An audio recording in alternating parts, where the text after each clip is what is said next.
banyak Al-Quran menyatakan innallaha ala kulli syai'in qadir. Banyak ayat itu. Sesungguhnya Allah menguasai segala sesuatu. Tidak ada sesuatu yang tak dikuasai oleh Allah, dari yang besar sampai yang kecil. Siang malam langit bumi dikuasai Allah, apalagi kita ini.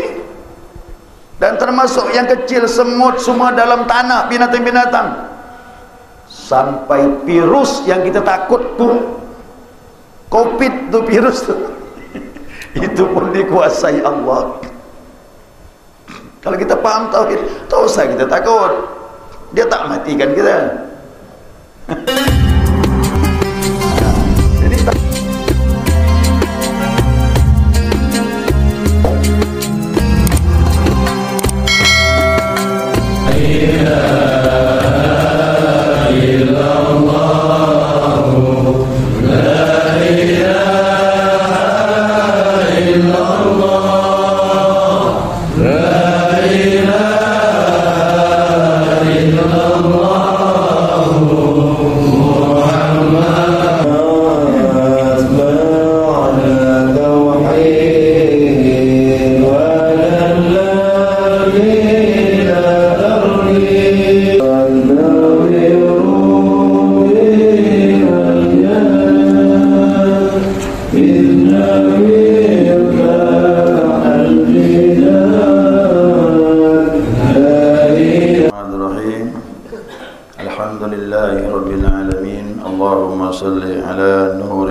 الأسرار وترياك الأغيار ومفتاح باب اليسار سيدنا ومولانا محمد المختار وآله الأطهار وأصحاب الأخيار عدد نعم الله وإفضاله.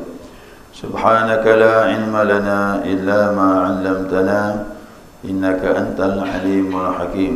اللهم ذكرنا ما نسينا وعلمنا ما جهلنا ولا حول ولا قوة إلا بالله العلي العظيم.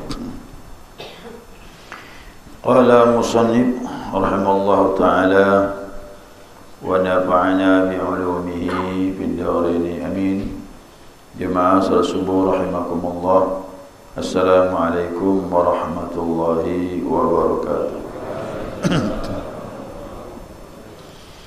Alhamdulillah, senantiasa kita maturkan puji dan syukur kita kepada Allah atas limpahan rahmah, hidayahnya dan inayahnya.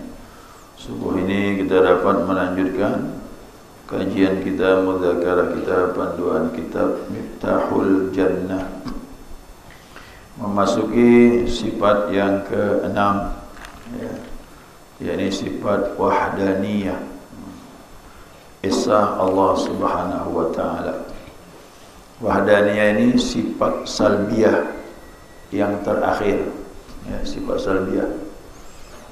Sifat salbiyah dimulai dari qidam, ya, qidam, baqa, mukhalafatuhu lil hawadith, qiyamuhu ta'ala binafsihi, wahdaniyah. Ini 5 ini masuk dalam sifat salbiyah. Sifat salbiyah menolak yang tidak layak bagi Allah. Nah, wahdaniyah ini adalah sifat salbiyah. Kalau ada orang bertanya, mungkinkah ada Tuhan selain Allah? Nah, dijawab dengan salbiyah. Apa salbiyah? Menolak yang tidak layak bagi Allah. Tak layak ada Tuhan selain Allah. Tak layak Allah disayangi, tak layak Allah dibantu. Jangankan disayangi, dibantu pun tak layak. Nah, itu sifat wahdaniyah. Ini wahdaniyah ini termasuk kunci ini, ya.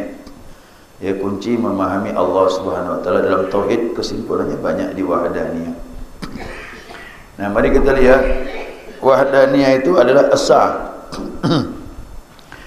Dalam bahasa Arab, wahdaniyah itu la thaniya lahu, ya. La thaniya lahu fi dzatihi, tidak ada yang menduai pada zatnya. Itu istilah tauhid begitu. Wala thaniya lahu fi sifatihi, tidak ada yang menduai pada sifatnya. wala fi af'alihi, dan tidak ada menduai pada perbuatan Allah Subhanahu wa taala. Jadi tidak ada yang menyekutui bagi Allah, baik pada zatnya, baik pada segala sifatnya, dan juga pada segala af'alnya. Artinya apa? Tidak ada selain Allah yang menyekuti pada zat dia. Nanti diuraikan nih. Demikian juga pada sifat dan af'al. Jadi subuh ini kita bicara tentang dua dulu. Ada tiga ya. Esa pada zat, esa pada sifat, esa pada af'al perbuatan. Nah, untuk af'al nanti insyaAllah pertemuan yang akan datang. Dua dulu kita bahas nih. Ya, dua dulu. Mengesahkan pada zat dan mengesahkan pada sifat. Ya. Ya, mari kita uraikan. Halaman sebelahnya pindah tu. Halaman berapa? 17 tu. Maka wahdaniyah pada hak Allah Subhanahu wa taala ibarat menafikan. Tahu menafikan? Meniadakan, menolak. Menolak atau meniadakan banyak pada zat Allah, ditolak. Ya. Jadi mengesahkan Allah itu menolak banyak pada zat Allah, banyak pada sifatnya, banyak pada af'alnya. Maka kata dua kita uraikan, satu kita simpan minggu depan. Ya. Mudah-mudahan paham dulu yang dua ni ya, zat dengan sifat. Nah, sekarang kita uraikan ni zat dulu. Ya, zat. Apa makna mengesahkan pada zat Allah?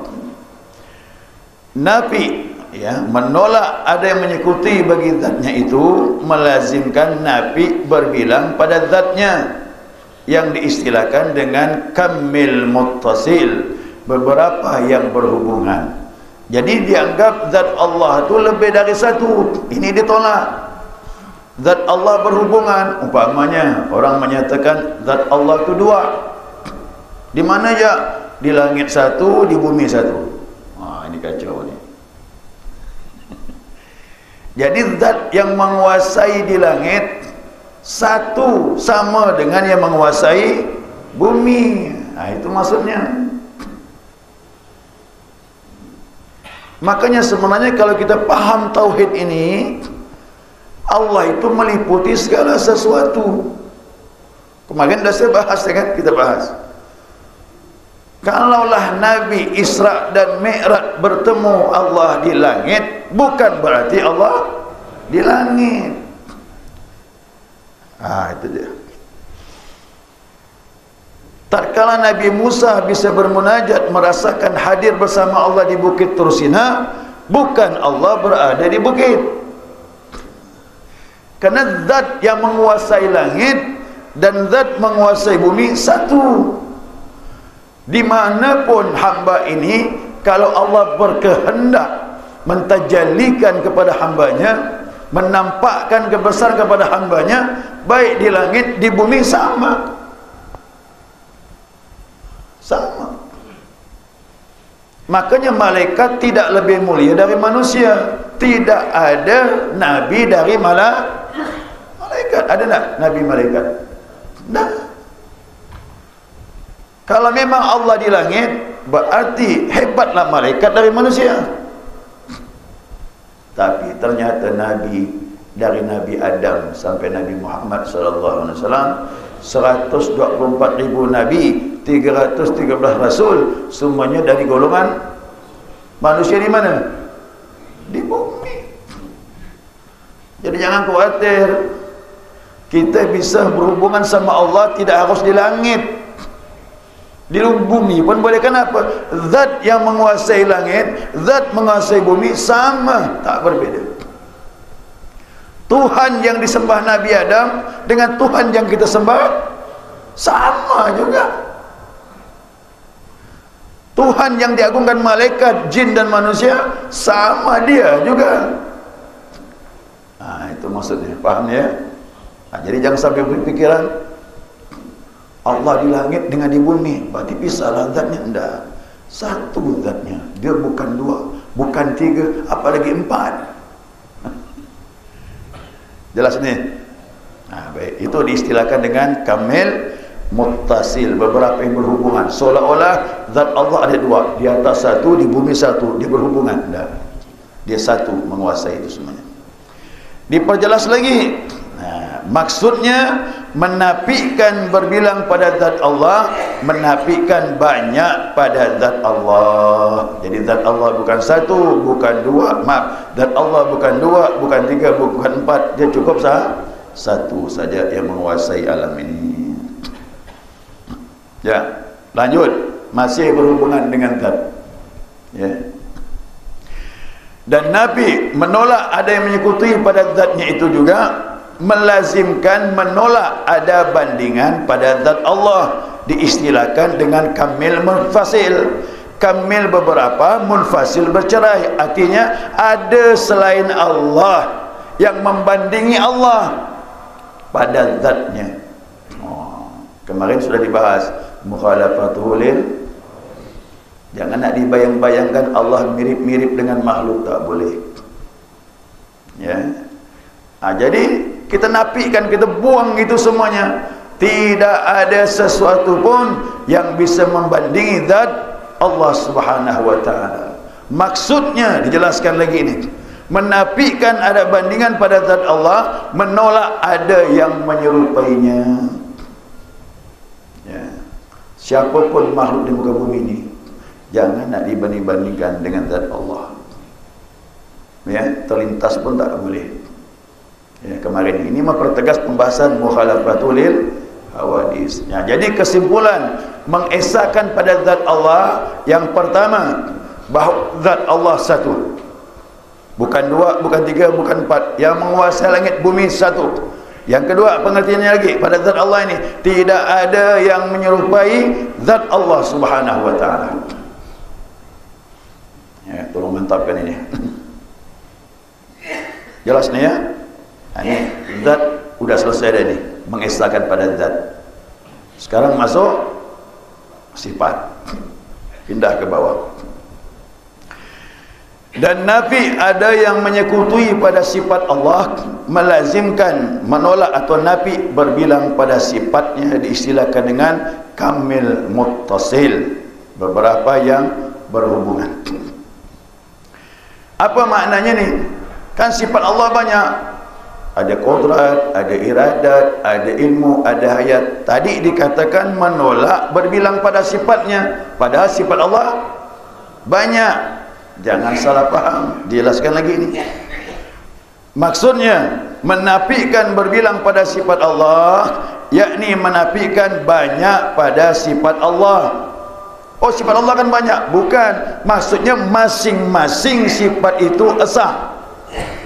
Memang sifat Allah banyak, qudrat, iradat, ilmu, hayat, sama, basar, kalam, dan yang lain-lainnya. Tapi ingat, masing-masing sifat itu esa dia.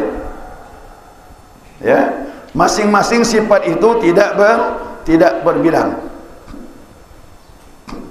Contohnya sifat aku tu qudrat. 7 lapis langit, 7 petala bumi, dan apa yang ada di antara langit dengan bumi, semuanya esa satu dalam sifat qudrat Allah. Artinya tidak ada sesuatu di langit maupun di bumi yang tidak dikuasai oleh Allah. Faham? Senyap ya ni. Itu maksudnya esa pada sifat tu. Maksudnya sifat Allah banyak. Maksudnya apa? Esanya itu satu pada tiap sifat itu. Semua ni makhluk kan banyak. Al-Quran menyatakan innallaha ala kulli syai'in qadir. Banyak ayat itu. Sesungguhnya Allah menguasai segala sesuatu. Tidak ada sesuatu yang tak dikuasai oleh Allah, dari yang besar sampai yang kecil. Siang malam langit bumi dikuasai Allah, apalagi kita ini. Dan termasuk yang kecil, semut semua dalam tanah, binatang-binatang, sampai virus yang kita takut tu, COVID tu, virus tu itu pun dikuasai Allah. Kalau kita paham tauhid, tak usah kita takut. Dia tak matikan kita. Ini tauhid ni apa? Jelas ni?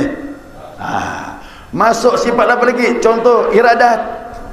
7 lapis langit, 7 petala bumi, dan semua yang ada di alam ini semuanya berjalan atas kehendak. Itu dikatakan esa pada sifat iradat. Jadi jangan lagi terbetik fikir hati, oh kebetulan si Anuk datang. Mana ada kebetulan? Yang bilang kebetulan syirik dia. Ya, jangan bilang kebetulan. Oh, ini kan cuma ngomongnya Pak Ustaz. Kalau ngomong tak apa-apa, tapi hati jangan ikut omongan. Kebetulan kau datang. Baru ke aku mau ke rumah kau. Kalau hanya mulut saja, bicara-bicara yang biasa, yang dilazim, tapi akidah kita tetap meyakini tidak ada yang kebetulan, semuanya atas kehendak Allah, itu tak masalah. Itu tak masalah. Nah, ini kan tauhid di mana? Di mulut ke di hati? Di sini nih, akidah. Ini ilmu akidah. Jangan sampai melenceng hati kita ini. Nah, jadi apapun yang terjadi, mau penyakit loh, dia punya kehendak. Sembuh pun dia punya kehendak. Jangan bilang kebetulan. Nah, ini tauhid. Siapa yang kuat tauhid ni mantap dia. Ini kan wahdaniyah, kan kesimpulan ni, mengesahkan pada zatnya, pada sifatnya. Contohnya apa lagi? Ilmu. Apa maknanya ilmu? Esa pada ilmu. Sebelum makhluk ini diciptakan, udah ada dalam ilmu Allah. Begitu makhluk itu dimunculkan sesuai dengan ilmu Allah. Nanti besok, lusa, minggu depan sampai hari kiamat pun sudah diketahui dalam ilmu.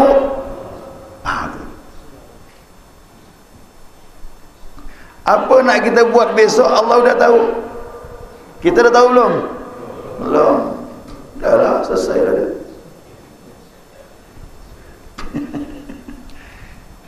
Makanya para wali Allah itu, kenapa dia tahu? Dia beritahu sama Allah. Yang hebat bukan walinya, Allahnya yang hebat. Allah buka cek kepada wali itu, besok kejadian begini. Tahu dah dia. Ada yang wali Allah, aku dibukakan Allah setiap bulan. 1 bulan ke depan apa yang terjadi dibukakan sama dia. Tapi ingat, itu Allah yang beritahu. Jadi makhluk ini bergantung Allah. Kalau Allah tak buka kan, tak tahu gitu. Bapak ibu tahu tak besok nak buat apa? Mana tahu. Rencana boleh, tapi kadang rencana tak sesuai. Mau pergi ke sini, tiba-tiba ke sini. Apa ke sini ni? Itu kita punya rencana, tapi besok yang terjadi sudah diketahui oleh Allah Subhanahu wa taala. Ada pula yang manusia kan hebat Pak Ustaz, ada ilmu kedokteran tu. Jadi dalam perut tahu dah dia, laki-laki perempuan 7 bulan. 7 bulan baru tahu, 2 bulan. Berani doktor tentukan 2 bulan laki-laki perempuan. Allah, si A ni belum kahwin, Allah dah tahu dah siapa jodohnya, umur berapa dia kahwin, anaknya berapa, laki-laki perempuan berapa, meninggal di mana, umur berapa, rambut yang gugur 1 hari berapa lembar. Macam mana? Siapa yang bisa mengetahui seperti ini? Ini dalam ilmu Allah sudah ada. Sudah ada dalam ilmu Allah SWT. Itu contoh-contohnya seperti itu. Itu dikatakan esa pada sifat. Esa pada sifat. Jelas ni Pak? Jelas ya? Mudah jelas lah. Kalau tak jelas nanti kita bahas lagi. Kemudian lanjut lagi, masih sifat ni. Dan Nabi pada sifat melazimkan nafi atau menolak ada bandingan pada sifat Allah Subhanahu wa taala yang diistilahkan dengan kamil munfasil. Maksudnya apa? Menafikan ada bandingan pada sifat Allah, yakni menafikan ada yang menyamai. Ada tak membandingkan sifat Allah? Ada tak menyamai? Tidak ada. Tadi contohnya, manusia terbatas mengetahui janin laki-laki perempuan harus 7 bulan. Sebelum kita tahu. Allah sebelum langit bumi jadi sudah tahu dah kita. Siapa jodoh kita, anak kita, berapa umur kita, di mana kita meninggal, berapa musibah dapat, berapa sehatnya, berapa musuhnya, berapa kesabarannya, sudah diukur, ditakar dalam ilmu Allah sudah. Ya. Apakah dia dipilih atau tidak menjadi kekasih Allah, atau orang kebanyakan sudah tahu dah Allah dah. Ya, kita cuma menjalankan, tapi ingat kita berjalan dengan syariat yang telah diatur Nabi kita Muhammad sallallahu alaihi wasallam. Oh, saya nak kepengen alim ni Pak Ustaz, belajarlah. Nanti Allah tetapkan kau jadi orang alim sesuai, suka belajar sesuai takdir Allah, berarti jadi orang alim. Jadi orang menuju takdir itu sesuai. Nak jadi orang alim, jadi ulama tak belajar, ngayal nama tu. Ya, tamani nama itu, angan-angan. Kok ngomong boleh-boleh lah, tapi tanpa ilmu, udah melenceng lah tu. Tak ke mana-mana hubungan. Ada orang kepingin aku mau sukses dunia. Lihat Allah takdirkan kau sukses dunia, gimana prosesnya? Oh, berusaha, berniaga, berbisnis dan sebagainya, sabar, ada masa sulit, ada masa sukses, sesuai. Jadi apa yang ada dalam ilmu Allah, ketentuan Allah, sesuai apa yang kita buatnya. Itu yang khawatir lah kita. Ustaz Abdul Ghani itu Pak, bukan dari pondok, tak, sampai jadi ketua MUI Kalimantan Barat. Belajar taklim, ada guru datang belajar, tapi pagi turun, sore kembali belajar, bawa roti, bekal roti, tak mau kembali lagi, nanti zuhur makan roti, salat zuhur, duduk lagi belajar, pindah lagi guru yang lain sore hari. Jadi semangatnya sama dengan orang mondok, sama semangatnya. Orang tak kuat tapi dia kuat. Gimana? Kenapa? Dia menuju takdir dia jadi orang alim.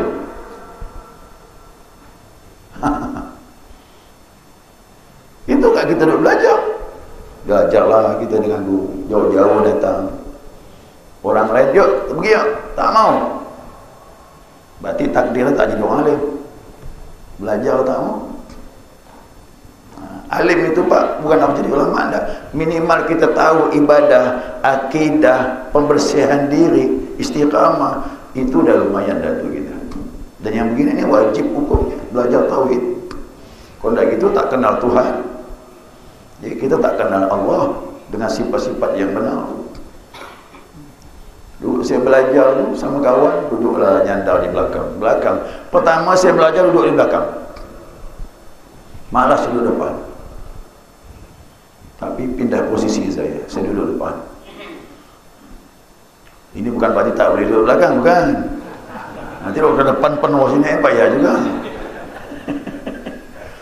Karena duduk di depan tu datang awal tu hak dia. Ada semangat. Ada semangat. Guru belum datang, kita dah datang. Saya duduk malas.